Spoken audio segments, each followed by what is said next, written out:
పూర్తి వివరాలకు చదవండి రేపటి అక్షర శిల్పం దినపత్రికలో.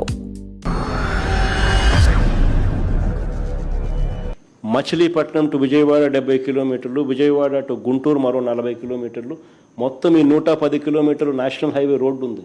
ఈ నేషనల్ హైవేకు కాస్త అటు ఇటుగా ఈ మొత్తం క్యాపిటల్ ఏరియా కింద డిక్లేర్ చేయండి. మచిలీపట్నం నుంచి ఎంఏ తీసుకోండి, విజయవాడ నుంచి విఐ తీసుకోండి, గుంటూరు నుంచి GUN తీసుకోండి. మావి గన్ అని పేరు పెట్టండి. మచిలీపట్నం, విజయవాడ, గుంటూరు మా వి గన్. సరే, గన్ అంటే బాగుండదు నీకు, అది జగన్ అనేది గుర్తుకొస్తుంది లేననుకుంటే సరే వేరే పేరు పెట్టండి. బ్రహ్మాండమైన 110 కిలోమీటర్లు క్యాపిటల్ ఏరియాని డిక్లేర్ చేయండి కారిడార్ కింద.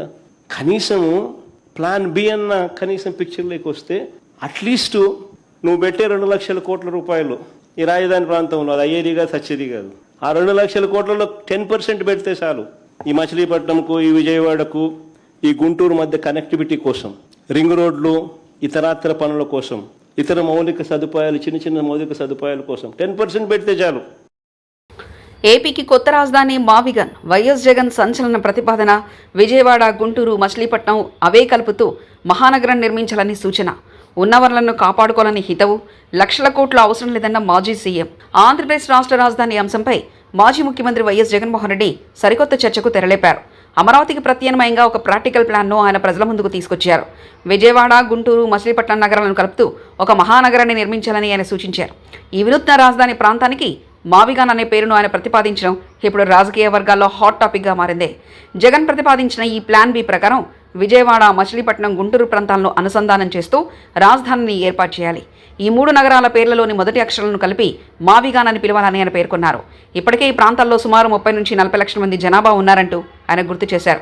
కొత్తగా ఎక్కడో జనసంచారం లేని చోట నగరాన్ని నిర్మించడం కంటే ఇప్పటికే ఉన్న వనరులను వాడుకోవడం మేలంటూ ఆయన వాదించారు. అమరావతి నిర్మాణానికి దాదాపు 2 లక్షల కోట్లు ఖర్చవుతుందని అంచనాలున్నాయి. అయితే జగన్ ప్రతిపాదించిన ఈ కొత్త ప్లాన్ ప్రకారం కేవలం 10% నిధులతో, అంటే 20,000 కోట్లతోనే అద్భుతమైన నగరాన్ని నిర్మించవచ్చని ఆయన తెలిపారు. ఇప్పటికే ఈ నగరాల్లో రైల్వే లైన్లు, విమానాశ్రయం, విద్యాసంస్థలు మరియు ఆసుపత్రుల వంటి మౌలిక సదుపాయాలు సిద్ధంగా ఉన్నాయి.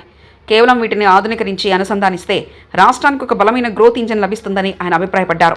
రాష్ట్ర ఆర్థిక పరిస్థితిని దృష్టిలో ఉంచుకొని ఎవరైనా ప్రాక్టికల్గా ఆలోచిస్తే తాము చెప్పేది అర్థమవుతుందంటూ జగన్ అన్నారు. గత ప్రభుత్వాలు స్వార్థం లేకుండా ఆలోచించి ఉంటే ఈ పాటికే రాష్ట్రానికి ఒక పూర్తి స్థాయి రాజధాని నగరం ఉండేదని విమర్శించారు. ప్రభుత్వం తమ ప్రతిపాదనలు కనీసం పరిశీలించలేదని ఆయన ఆవేదన వ్యక్తం చేశారు. మచిలీపట్నం పోర్టును కూడా ఈ మెట్రోపాలియన్ రీజన్లో భాగంగా చేయడం ద్వారా పారిశ్రామికంగా రాష్ట్రం ఎంతో లబ్ధి పొందుతుందంటూ ఆయన విశ్లేషించారు. జగన్ చేసిన ఈ ప్రతిపాదన రాష్ట్రంలోని రాజధాని చర్చను మళ్లీ మొదటికి తీసుకొచ్చింది. ఒకవైపు అమరావతి పనులు జరుగుతుండగా జగన్ మావిగాన్ మంత్రాన్ని పట్టించడం రాజకీయంగా ప్రాధాన్యత సంతరించుకుంది. కేవలం గ్రాఫిక్స్ నగరాల కంటే ప్రజలకు అందుబాటులో ఉండే నగరమే రాజధానిగా ఉండాలని ఆయన బలంగా కోరుతున్నారని విశ్లేషకులు చెప్తున్నారు. ఈ మావిగాన్ ప్రతిపాదనపై రాబోయే రోజుల్లో మేధావులు, రాజకీయ పార్టీల మధ్య మరింత లోతైన చర్చ జరిగే అవకాశం ఉంది. మరిన్ని కథనాల కోసం సబ్స్క్రైబ్ చేసుకోండి మీ అక్షర శిల్పం. పూర్తి వివరాలకు చదవండి రేపటి అక్షర శిల్పం దినపత్రికలో.